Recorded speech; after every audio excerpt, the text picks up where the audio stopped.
Silakan duduk sebentar. Ibu-ibu, bapak-bapak, anak-anak, orang-orang muda, para sahabat-sahabat Tuhan. Kadang-kadang kita mengalami apa yang disebut krisis kepercayaan. Masih percaya sih, tetapi percaya itu goyang. Percaya itu tidak 100%, tidak murni. Ada gangguan sedikit. Umpamanya di dalam kehidupan keluarga, krisis kepercayaan itu bisa berupa istri kurang percaya kepada suami. Ada tanda tanya. Sebaliknya juga suami kurang percaya kepada istri. Kalau pergi kumpul-kumpul dengan teman-teman, kamu buat apa saja sih di sana? Ada tanda tanya. Dalam kehidupan bermasyarakat, dalam keluarga tadi bisa kita lanjutkan ya. Orang tua meragukan anak-anak. Anak-anak juga kurang percaya kepada papa dan mamanya. Ada krisis kepercayaan. Dalam kehidupan gereja, kita juga mengalami krisis kepercayaan yang sama. Kita kurang percaya kepada ketua lingkungan. Kita kurang percaya kepada romo. Kurang percaya kepada gereja. Krisis kepercayaan di dalam kehidupan beriman. Kita mempertanyakan sabda Tuhan. Kita mempertanyakan firman Allah. Begitu juga di dalam kehidupan bermasyarakat. Ada krisis kepercayaan. Kadang-kadang kita kurang percaya kepada pemerintah. Pemerintah omong seperti begini, tapi kita di dalam hati, benar nggak ada buahnya untuk rakyat atau tidak? Kita meragukan. Apalagi kalau di dalam dunia peradilan, kita banyak kali mengalami hal itu, bahwa di dalam pengadilan ada ketakadilan. Karena peradilan, kadang-kadang kita mengalami peradilan itu justru kotor. Kadang-kadang kita juga mengalami bagaimana sikap aparat-aparat terhadap rakyat.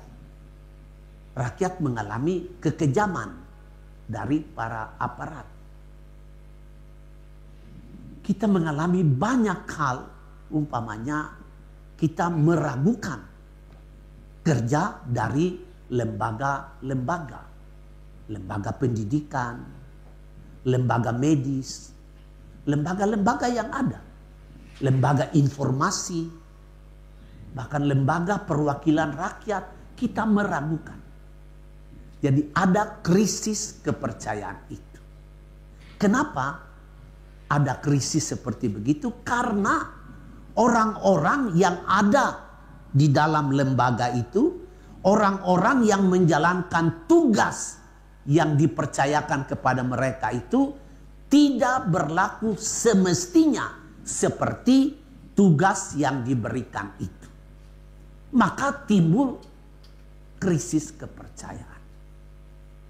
Ibu bapak, saudari-saudara, hari ini Injil Yohanes menggambarkan kepada kita tentang relasi Tuhan Yesus dengan murid-muridnya.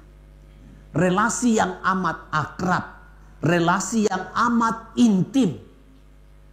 Yohanes bicara tentang kata-kata Yesus. Domba-dombaku mengenal suaraku. Domba-dombaku mendengarkan aku. Mereka mengikuti aku. Aku memberi kepada mereka hidup yang kekal. Dan aku mau supaya tidak ada yang binasa. Ini gambaran bahwa kehadiran Kristus di tengah-tengah umatnya, di tengah-tengah para murid, memberi rasa damai, memberi rasa tenang. Tidak ada keraguan-raguan kepada Yesus. Yesus mengajarkan tentang Bapa. Yesus mengajarkan tentang kerajaan surga. Yesus mengajarkan tentang kehidupan kekal. Dan dia dengan amat jelas memberitahu kepada para muridnya untuk sampai kepada Bapa, untuk sampai kepada kerajaan surga, untuk masuk ke dalam kehidupan kekal. Inilah jalannya. Jangan ikut jalan yang di sana. Jangan ikut jalan yang ini. Tetapi ini jalan. Dia berkata tentang dirinya, aku adalah jalan. Aku adalah kebenaran. Aku adalah hidup. Ikut saya. Dan kamu akan sampai kepada tujuan hidupmu. Nah, ibu bapak, saudara-saudari, bersama-sama dengan Yesus, para murid itu menjadi tenang. Karena Kristus memberi informasi yang tepat. Dan informasi Kristus itu masuk di dalam nalar para murid. Sehingga mereka berani meninggalkan segala-galanya dan mengikuti jalan Yesus. Sampai hari ini banyak orang tetap mau melepaskan segala-galanya dan mau mengikuti Yesus itu. Walaupun sudah terjadi 2000 tahun lalu, tetapi kata-katanya itu, firman-Nya itu tetap menjadi pegangan sampai sekarang. Dan banyak sekali orang dalam kehidupan beriman mempersembahkan dirinya untuk ikut jalan ini dan membawa banyak orang lain supaya mari kita ikut jalan ini. Nah, itulah makanya pada hari ini adalah kita sebut sebagai hari panggilan. Hari panggilan di mana banyak orang dipanggil oleh Tuhan supaya bekerja di ladangnya. Bekerja di ladang Tuhan itu tidak hanya bagi para imam, para religius, para suster, para bruder, para uskup, paus, tidak. Tetapi kita semua dipanggil oleh Allah untuk bertugas di bidang kita masing-masing.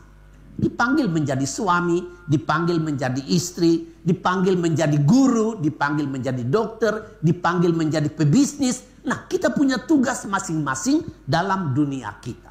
Nah, kita semua diharapkan supaya di dalam menjalankan tugas kita masing-masing itu, kita mesti memberi informasi yang tepat.